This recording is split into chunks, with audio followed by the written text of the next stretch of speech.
Hello and welcome to this week's look at action and stunts on film and television. How are you doing? Thanks for dropping by. On Wednesday, you remember that we were talking about the BSR, the British Stunt Register. 2023 is their 50th anniversary, started officially in 1973. They weren't known as the BSR back then, they were the Stunt Register. And when I was wanting to become a stuntman, which would have been the late 80s, they were the Equity Stunt Register because they were connected with the Actors Union Equity.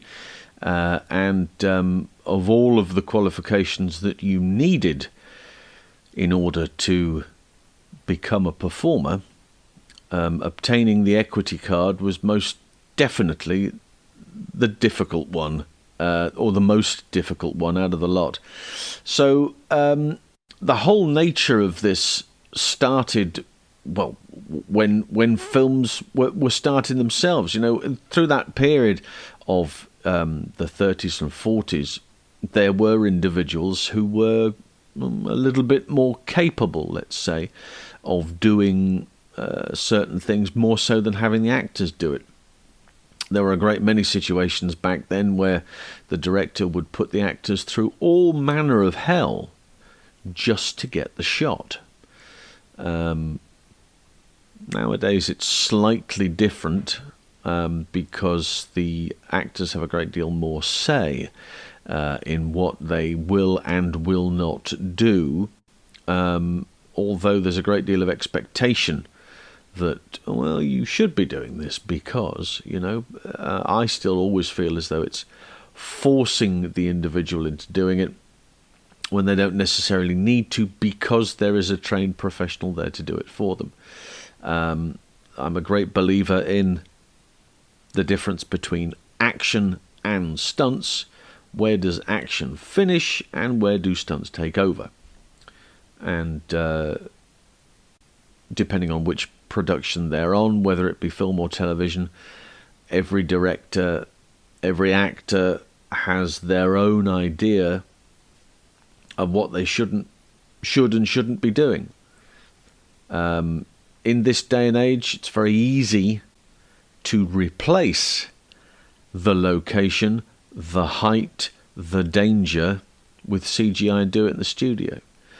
And you see a great many now whereby that's exactly what happens. And to be honest, in certain cases, you'd be pushed to go, that's the studio or that's the location. Some of them are really so good.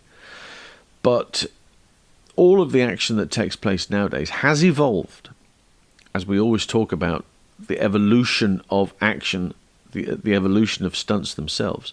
And they've come from a point, from a place where people do it for real, day in, day out. Stunt professionals all over the world look at the system that operates here in the United Kingdom, and only really very recently in the States and Australia have they started to develop a qualification level where, in order for you to be part of this thing, this being, this creature that is the Stunt Register, you need to be good at these disciplines and you need to be qualified to these points. Up until that time, in the States, of course, we've heard many stories of the hopeful turning up on set, bumping into the stunt coordinator and going, I can do that. I'd love to do that. My mate, he's very good at that. Skateboarding, oh, he's brilliant. He's really very good. Why didn't you give him a go? And the next thing you know, bring the kid out and see if he can do it. And then all of a sudden, you're in the movies, kid, and it's you know, sunshine and lollipops. Well, it's not that simple. And yet the American system gave the impression, and I'm not saying it isn't true, but it gave the impression that a great majority of that was fact. Over here, not only with stunts, but also with camera work and various other bits and pieces, costumes. It's a simple situation of who you know in certain cases. Well, I know so-and-so, and they know me from reputation, so therefore there's a possibility I can get on. And in certain cases, that used to happen as well, you know. And then it got to a stage where throughout the 60s particularly, and the 70s, there became individuals who maybe got more work than some other individuals. Why was that? Well, they honed themselves in with a team around them, which for a period of time was referred to as a core team. So regardless of who the bit part players are, and in respect, so-and-so's here for a day because he's doing this, this young lady's here for a day because she's doing that.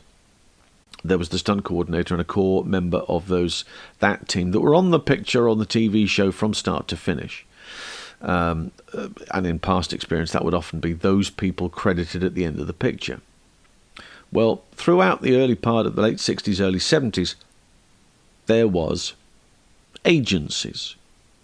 And agencies, Derek Ware is a very good example. I have used this example before, but it's a perfect example of what the situation was, because Derek had an organisation called Havoc, right?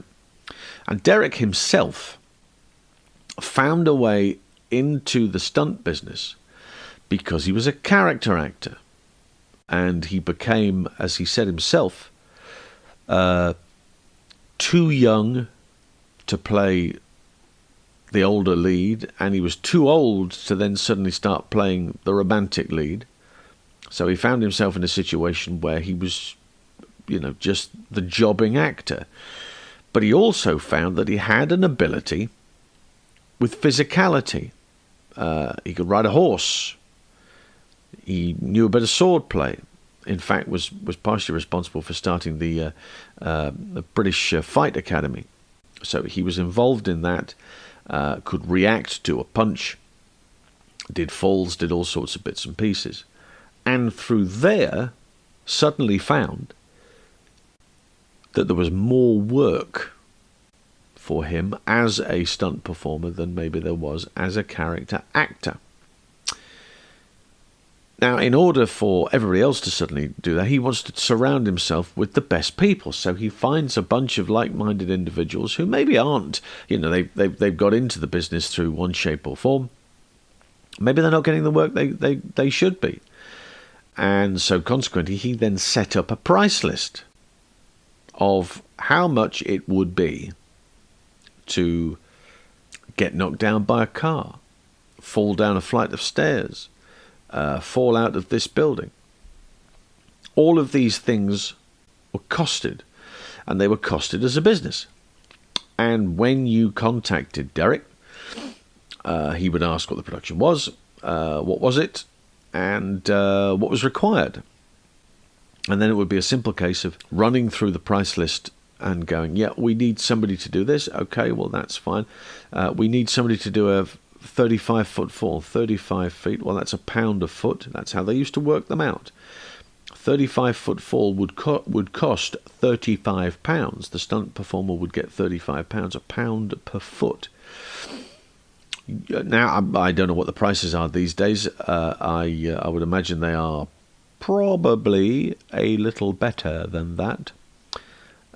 Daily rates are probably a bit better than that. So, you don't have to walk onto a set and look in the car park and you go, oh, somebody's doing all right for themselves. That's very nice, lovely. Oh, look, there's lovely. So, yeah, apart from the money thing, that's not the point. But the purpose was that from a price list perspective, Derek would work everything out to the last detail. And consequently, that group of individuals, known as Havoc, you will have seen them on Some Others Do Have Them, rather. I said have them the other day, and somebody messaged me on Twitter and say, it's Av, there's no H. He's quite right, of course. So Some Others Do Have Them, where all of the stunts and all of the action was dealt with by Derek and Havoc. You then had lots of Doctor Who, John Pertwee particularly, I believe, that sort of period, in around that sort of thing. You also had things To Serve Them All Our Days was a long-running television show about it was set around wartime, I believe. There was a lot of stuff there. Derek was working on films like Culloden and Long Day's Dying, and he would bring in a lot of those individuals as well. And they were all done through the agency. And then you suddenly found that if you weren't in the agency, you weren't getting the same amount of work that you would normally get. You know, you were finding that you were much better off if you were in the agency than you were doing it on your own. So a lot of people would go to Derek and go, any chance of a job here? You know, just give me a couple of days here. I need something. I'm struggling to pay the rent or the mortgage or whatever it was you had at the time. I could do with some money coming in. And that's how a lot of people managed to get round that whole situation then. You know, they managed to get themselves into a situation where they worked for Derek.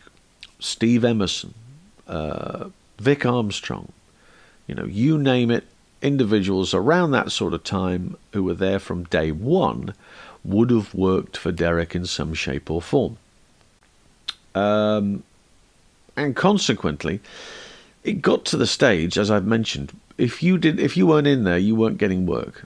Now everybody else puts their heads together and says, I'm not sure this is quite fair. We need to be able to spread the load, and there's not a lot of load spreading going on. It would be great if we could suddenly start finding work, and so here, he's only just joined. You know, he's come in from an outsource, and we've said, well, come on here, we'll get some work. Of course, he's not getting any work, and the rest of us aren't getting that much work either, because Derek's cornered the market, or another agency has cornered the market. And so, on the strength of that, they kind of pooled resources, and they said, we need to come up with something. And what they came up with was a register. A register whereby if you had certain amount of contracts under your belt, that's how it worked back then you were eligible to be in the book. The book. Spotlight, the Actors Union, had their actors book, where of course casting directors would go through and go, that one. And similarly, stunt coordinators were able to go through the book and go, so what I need here is this, this, and this. And they go through the book, and you'd have a photograph of the individual, a headshot often, and then you might have a full-length shot or a shot of them in action, perhaps, a still taken from a previous production. And then you would have, most importantly, measurements. How tall, what size shoes, chest, shoulders, arms, you name it, hat size, all of that. So from a casting perspective, the stunt coordinator says we need a double for this lead character, this lead actor. So, and he's, how tall is he? 5'10", right, so we've got to go 5'10". Well, no, not that one. No, that's not. Yes, now here's, with a wig, put a wig on here, it might work, you know, and that's how that started. On the basis that, of course, the editor is your best friend if you can get away with it. So with a good editor and a fairly decent wig and shot in a particular way, you'd get away with this guy being the double. And so that's how that started. And back in those early days, when the book came out at first, in 1973, there were 100 stuntmen. And not all of them were stuntmen, but what happened was that they were eligible because of the criteria. And the criteria was how many previous contracts they got. And there were 12 women. That's it. No more. 12. And looking at some of the names on that list, which will be appearing on your screen in a moment, you will see that there weren't that many that stayed along. You know, there's a handful here who are either still working, still with us now, but a bunch did bits and pieces. And that was always going to be the way. It's very difficult to find a situation where you can get in and remain from day one to the end of your tenure. What's that old phrase that says, you don't leave the business leaves you? Well, that's very true. When that phone stops ringing, then it's very possibly the time to go, well, I may well have done my best, and we might have to call it a day. And there are individuals who just keep charging on. Rocky Taylor is a very good example. Currently the oldest working stuntman in the business, still doing bits and pieces here and there, and was there from day one. Other individuals who have been there from day one, Greg Powell, who arrived there in 73, of course, with his family connection, his family tradition, with his brother and his father and his uncle, I should say.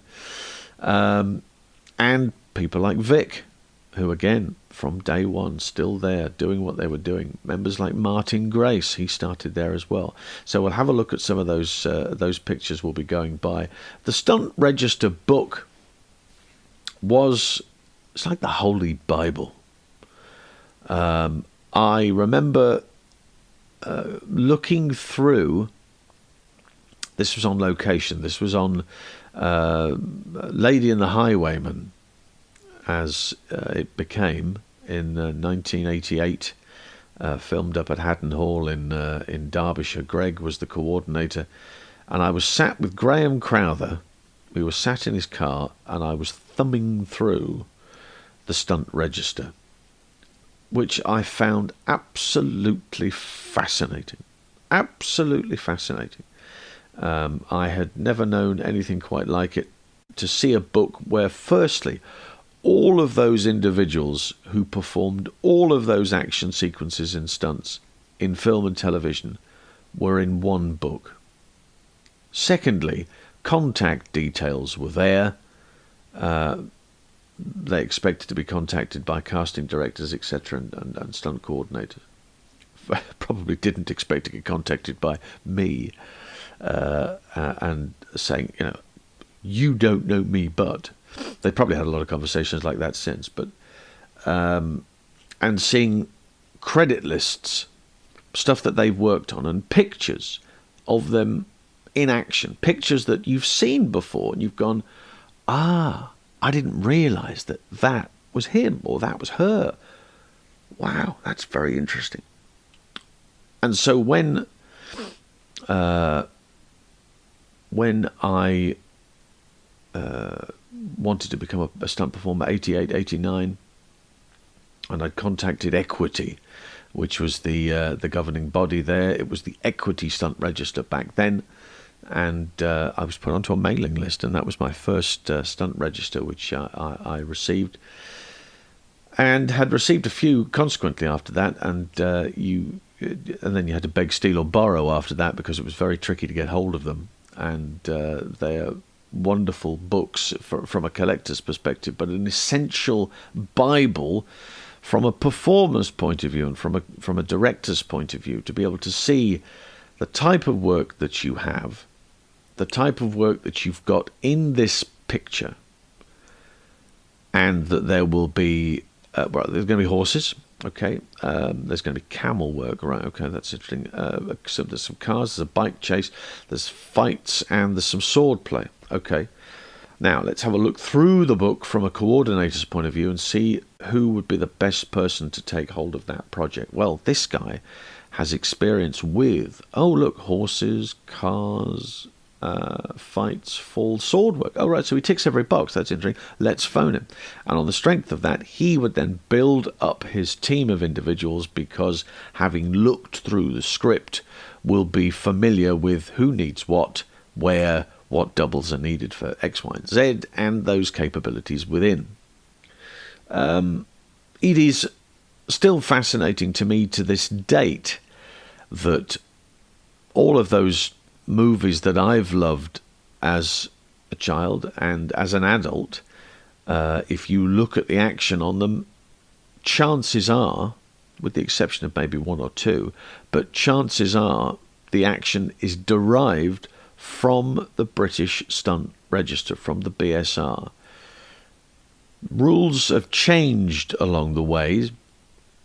As I said at the top of this, the most complicated thing at one time was to get an equity card. You had to be part of the actors union, because there is a possibility that as soon as you start saying dialogue, that's an acting job, right? All right, you're employed because you're doubling the lead here, and you've got to do that car knockdown, and you've done a few before. So you've been brought in because of your speciality in that area or your qualifications in that area. You are a very capable performer and able to do that. But also on the basis that, you know, you're going to have to say that this character's got a few lines to say. You're playing the hood or one of the heavies, and you've got a few lines to say. You say lines, that's an acting job, and you need an equity card. Now, nowadays, that's changed. You don't need to be part. You don't need to hold an equity card in that respect. I think many still do, but you don't need to. You also don't need to be part of the BSR, the British Stunt Register, as it's now referred to perform stunts. Rules changed a number of years ago, and there was a splinter away from equity to create the BSR, and within that there was clauses whereby you didn't necessarily have to be part of this group to get the job done. As long as you had tick, tick, tick, tick, certain qualifications and certain guidelines were followed, then that would be fine, but you didn't need to be part of the whole thing. Now, that's not a bad thing. That means that there are individuals, again, going back to fairness and going back to spreading the workload and being able to obtain work without having to necessarily be a bit like a contract agent, you know. And I've always looked at stunt performers as self-employed electricians, plumbers, etc., whatever. If you look at it from that perspective, it maybe gives a better idea, because you want that job, and maybe you want that job more than somebody else, and you have to do the very best. You have to prove to that customer that you are the best plumber, electrician, whatever, plasterer for the job, and that is for you, as a self-employed tradesperson would do. You're providing a trade, and you want to make sure that you get that job. So there's a lot of sharp elbows driving at getting that point home. And in order to do that now, well, you don't have to be part of that group. There's a certain thing that goes with being part of the British Stunt Register, and that is the prestige of being part of it. It is a world-renowned product, sold all over the world, in pictures, in television, in commercial, in theatre. If you are part of the BSR, you have kudos, because look at what's gone before. And then more importantly, and this is the other point I wanted to come to, was that after it got to the stage where people were being brought on and there was a register formed so that everybody could work from the same hymn sheet, you found that a great many individuals would be accepted on. And what needed to happen was that there needed to be an element of expertise, a certain criteria that would mean this person is probably better suited because of what they've done prior than this person here, who, although qualifies because of the criteria we've set, may not be in it for the long haul, or it may be something else. So what had happened was that qualifications had been put together. The stunt committee had come together in connection with equity and had drawn up qualifications in various areas whereby you could train to become a stunt performer. You would need 6 qualifications to effectively instructor level in various disciplines. They would be independently adjudicated, they would be marked independently, and then once that was all complete, there was still no guarantee that you got any work. However, you were qualified. You were qualified to that standard. And as being qualified to that standard, you could then be officially accepted on to the British Stunt Register as an official performer. Now, the only person that could make sure that you got some work while you were on was you. Sharp elbows again, you know, making those phone calls, bombarding people, turning up on locations, which you could do back then. I'm not entirely convinced you can do it now. 9 times out of 10 it has to be an official invite. But in the old days you could turn up, you could ring somebody. Can I come down? I'll tell you what I'll do. I'll come down, let me make tea for the day. Let me just do a few jobs for you. And then maybe on the strength of that I can get a day's work. How would that be? Okay. And then that was a scenario that used to happen quite often. There are many wonderful stunt performers and coordinators who became second unit directors who've made a great deal of tea on set and have taken the pads, the knee pads and all the other bits and pieces, and they've taken them out and they've cleaned them and they've cleaned the mats down, they've swept the yard and they've washed the stunt coordinator's car. You name it, they will have done it, because they had determination and drive in order to say, bugger this for a game of soldiers, I don't care what I do, I'm going to get some work because of it. And it's paid off. And there are individuals who get on board and go, this really isn't for me, but you've gone through those qualifications and you have arrived at a certain standard. What they also started doing, again, in slightly different areas, but certain projects required certain skills, maybe certain skills that weren't contained within the register as it was known. Therefore, they had to bring outside help in. You need somebody who hang glides. Oh, hang gliding. Let's see. Anybody with hang gliding? No. You found anybody? No, I've got nobody so far. You go through the whole book and you don't find anybody who is proficient with hang gliding or could even have a really decent stab at it without getting themselves injured. You have to go outside. Contact me, the Hang Gliding Association, and you bring somebody in. You know, it's far easier to bring in a professional who knows exactly what they're referring to, knows exactly the type of situations that could happen, and more importantly, knows how to avoid those tricky situations because they have used and have flown that particular glider for years. So, little bits and pieces. They need somebody to do rock climbing. Fine. Yeah, there's individuals who rock climb, but not to the standard that the character is expected to do. Let's bring in a professional. Skydiving for many years. For many years. It may even still be the case in certain situations. But obviously, from a skydiving perspective, you need to have so many jumps under your belt before you can go solo or before you can do, you know, the type of work that maybe would be expected of you on a film scenario.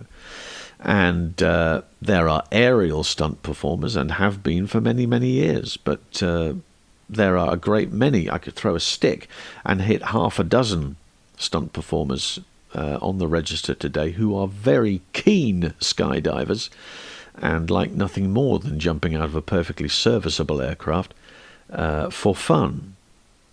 But back then, well, no, it's a specialist thing. You need to be on the ground because you've got a couple of other days' work coming up. So let's not ruin that possibility. Let's get somebody in. It's been much simpler. And so they would do that.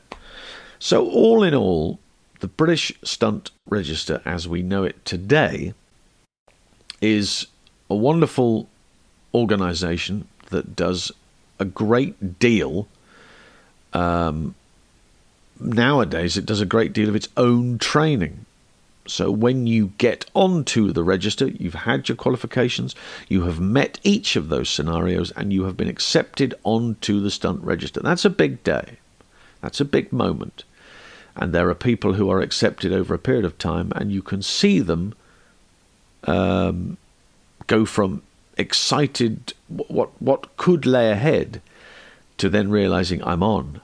Now it's business. Now I've got to work really hard, and they become different people because of it.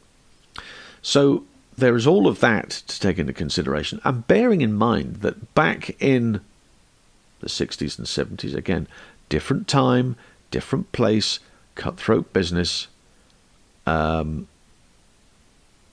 If you asked somebody for advice, if you said to someone, look, I've got to do this stairfall here, and could you give me a couple of pointers? No, there was a possibility, not everybody, but somebody would go, no, you'll find out in a minute when you fall down the stairs. That's how I used to do it. And that was the case.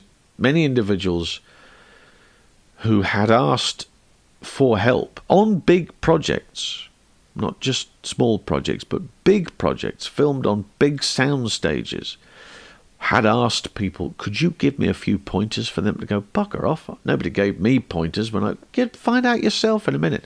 That's the type of thing it was. Nowadays, there are high fall clinics. There are car knockdown clinics. There are firearms clinics. There are rigging clinics, all arranged by and put together by the British Stunt Register and those performers contained within. So when you do get a situation where you are on and you are accepted on, the training never stops. You keep your physical fitness, of course you do. You need to keep that at a certain peak because you are an athlete and you are expected to keep yourself in very good condition. However, you will always learn from individuals. And nowadays, you want to go to somebody and say, can I get a few pointers? Certainly. Come to one side. You want a coffee? Let's have a coffee and sit down. Tell me what you need. And they'll go through it, and they have expertise, and they have time, more importantly. One thing that maybe was never available back in those early days, time. If you have time on your side, you're in a situation where you can absorb more. The speed of which everything has to take place these days, okay, it's a business. They've got to get a production done by a certain date. First day of filming, they've got a release date. So everything has to be done by a certain time. But if there are like-minded individuals who are prepared to put their time aside, time management, put it to one side and listen, and then give you that appropriate advice, it's hugely, hugely beneficial to performers coming on now. I suspect that there are a number of performers who got onto the register back in the 70s and 80s who maybe didn't last the course or didn't go the full length because they weren't listened to, or they weren't given the option to go to somebody and say, can you help me? For somebody to go, sure. Yeah, what do you need? All they were given was the cold shoulder. And luckily, that has changed. It's not the simplest business in the world. It's not easy by any state of the imagination. And if you think for one moment that it is going in, you're the wrong person for the job. It's not about that. You know, a lot of people will see all the stuff. Go to YouTube. Have a look at the other channels and all the other bits and pieces that go about money, about stunt people, and how much do you earn and how much is this, and you know, it's not about that. If that's what it's about, you're in the wrong job. It's not for you. It's about you being part of a project, making it different, making it better because you're on it. The type of work that you are doing on that picture is to make that scene better. It doesn't matter how many takes it costs. It doesn't matter how much your daily rate is. Regardless of that, for those few frames on screen, you want some Burke like me to be going, Jesus, that's good. Look at that. That's amazing. Look at how that happened, and then talk about it for years and years. I've spent an entire career practically looking at other people's work and going, that's amazing. Look at that. Isn't that fantastic? The explosion behind and the guy going through that's fantastic. What a memorable moment. You want to create memorable moments. And you may only be asked to, fall down here or get shot there or whatever it is. It doesn't matter how small or how big. If you go on set thinking, today, hopefully I'm going to create something great, then you've already got a tick in the box. Enthusiasm. Everybody adores enthusiasm. And if you turn up with 2 huge bags full of it, then it's going to be important. And the BSR, God love them, have nurtured that. You always have certain individuals in any, you've been in football teams. You've been in social situations. You've been at work. You've been sat at a desk at work. There's always that one lunatic who, all right, he's funny, right? He's a funny guy. But Jesus, he's annoying. And everybody else thinks he's annoying. And because when he's in, nobody gets the work done. That guy. There's always that guy somewhere. But you don't need to be that guy the whole time. And so on the strength of that, enthusiasm is king. And they nurture it. And that's why you find that people get on with coordinators and they work on this picture and they work on that because they're enthusiastic about the work and they're enthusiastic about being there that day, for the moment, living for the moment there and getting those particular shots done and done properly. So over time, the British Stunt Register has produced some extraordinary moments, memorable moments captured on film, television and theatre.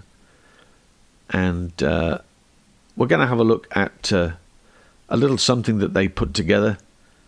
And it's an example of excellence in action, the BSR way. Here we go.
There we go. Beautiful stuff from a whole heap of different movies and television stuff. And all of those individuals there are BSR members, British Stunt Register. It started back in 1973 with a press conference in a pub.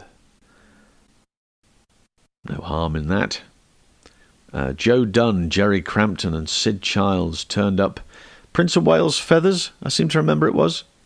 And the guy from the Times turned up. I don't know how many other tabloids carried this, but There was somebody there from the Times newspaper, and there's a little photograph and a little write-up, and I will make that available to you on the screen. You may pause it and read at your will. So 50 years, and it's flown by. In my lifetime, that's how this has happened. Yes, I know, I'm only just over 50. Difficult to tell, isn't it? It's this regime that I keep going. And without the BSR, the action around the world would be maybe a poorer place. There are countries, as I mentioned, there are countries now who have never had a qualification level for going in. They've never had that. They've looked at the system that we have here in the UK and they've thought, okay, this may well work. And finally, they've been in a situation where they can certainly get grading at certain levels and be in a situation to create a register, a place where people can go to, that one-stop shop where you can go to. And again, the rules here have changed slightly. You don't have to be part of that. You can still work very successfully without being inside. But being inside the agency, being inside the register, has its plus points. And that's important to remember. So I hope you've enjoyed that. And maybe in 50 years' time, we'll come back and celebrate it all over again with their 100th centenary. Next week, we're going to do something different.